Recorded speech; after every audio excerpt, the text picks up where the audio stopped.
So the Right to Food campaign is about, we're looking to get 1 million signatures. There's going to be a debate in Parliament. There was a report that was put together by Dimbleby, which is about the right to food in the UK. What we're trying to do is put as much pressure on them to enshrine in law that, you know, the benefit system gives people the ability to be able to afford food and they don't have to rely on food banks. To say that you know, our school children shouldn't have to rely on charity or the goodwill of footballers to be able to feed themselves, and to make sure that, you know, that people in work don't have to access food banks either. That what happens is they get enough wage each week, that food is at a price which they can afford to get good quality food, not rubbish food but good quality food, and it should be accessible to us all. And it's also underpinned by the fact that the reasons why that is because it's a political choice. The government could end food poverty in the UK today, but it chooses not to. And it could take action such as raising the minimum wage to a level which people can live on, making sure that obviously the heating bills that people are faced with are in such an extortionate rate that they're unable to afford to be able to heat and eat, and to say that rents should be controlled so people can afford somewhere decent to live, to enable them to be able to afford to heat, eat and rent and live in secure accommodation too. And nobody should be reliant on a food bank. Have you heard about the Right to Food campaign? I certainly have. That's why I've come to Wigan today, because I wanted to be part of the campaign. Can you tell us a little bit about what you've heard about it? Well, what I've heard about the campaign is the Bakers Union want to engage with our communities about the right to food. You know, in these times, we've got people in our communities that literally can't afford to eat. I mean, I've spoken to a few people today, and the fact that we've got food banks comes up quite a lot. I mean, have we not? Isn't there enough food banks so that people can go to them? I mean, the thing is, food banks are an absolute disgrace. Yeah, they're serving a purpose. But should people in our town, in our country, be dependent on food banks? I mean, for me, food is a human right. It's something that sustains our existence, and people shouldn't have to depend on charity. So how do you think the legislation will work? How will people get the food, the nourishing food, if you like, that they need? Well, the thing is, I think we need a welfare system that gives people the independence, enough money to purchase their own food. And part of being on benefits, you will have enough money, the right to have food. I mean, over the past 10 years, we've faced in our society, we are paying for the rich, really. We're actually paying poverty for the rich. Last year, let me just make this point, it's really important. Last year, the top 250 people in our society, this is in the middle of a pandemic, are £92 billion richer. £92,000 million richer. And we're here today, in a town I love, with the people that I've grew up with, saying we need a right to food. Have you heard about the Right to Food campaign? Yeah. It's a worthy thing as well, isn't it? Yeah, everyone should be able to eat. Yeah, what do you know about it? Well, it's just everyone needs to be fed. And in this day and age, there's not enough people helping.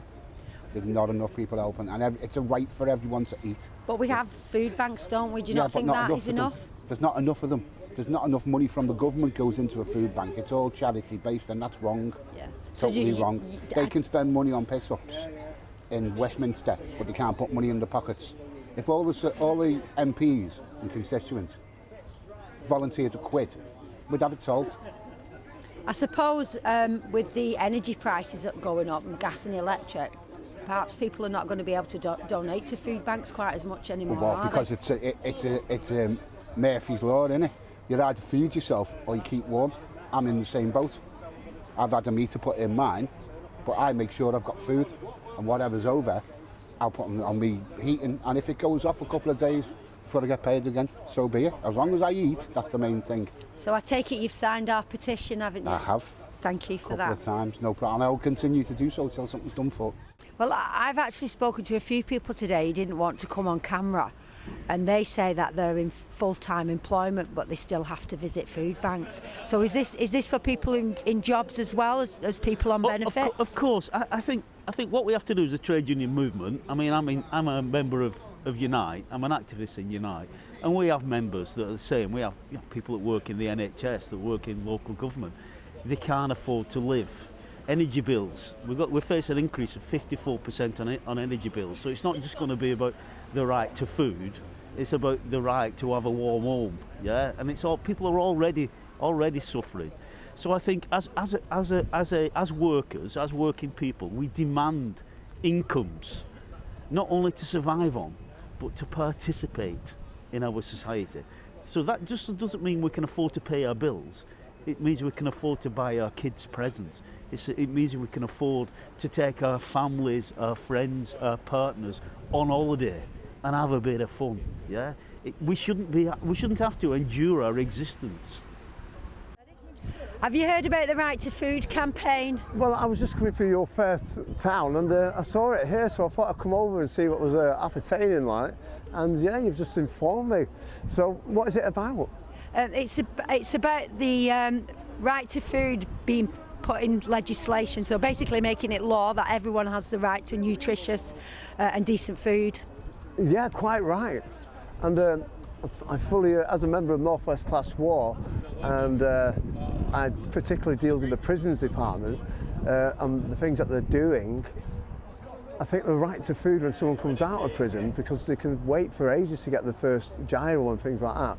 So yeah, it's for somewhere to go where they can get things like that, and food and clothing and blankets, especially if they've got drug problems in the past, because they find it hard getting housing and things like that as well. So yeah, food, and we're talking like the Maslow's hierarchy of human needs at the end of the day, and that is one of the part of human needs, sustaining, so they can have energy, so they can move, you know? Yeah, thank you for that. You brought up something that I'd never have thought about before. Absolutely, yeah. People forget that, people leaving prison, Yeah. leave with nothing, so... Absolutely. And I suppose it keeps them on the right track if Quite they've got the right, basic yeah. needs met, I doesn't mean, it? the North West is one of the poorest areas in Britain. I mean, you look at Blackpool, it's absolutely atrocious, some of the housing and things like that. And that's probably the same around Wigan and places like that, you know. I mean, do you know what the campaign's about? That it's about enshrining in law the right to food. Yeah, that sounds a good idea. Especially with clean water, food and housing, it should all be a minimum requirement, shouldn't it? Yeah. I mean, obviously there's food banks. Yeah. What do you think about that kind of situation as well?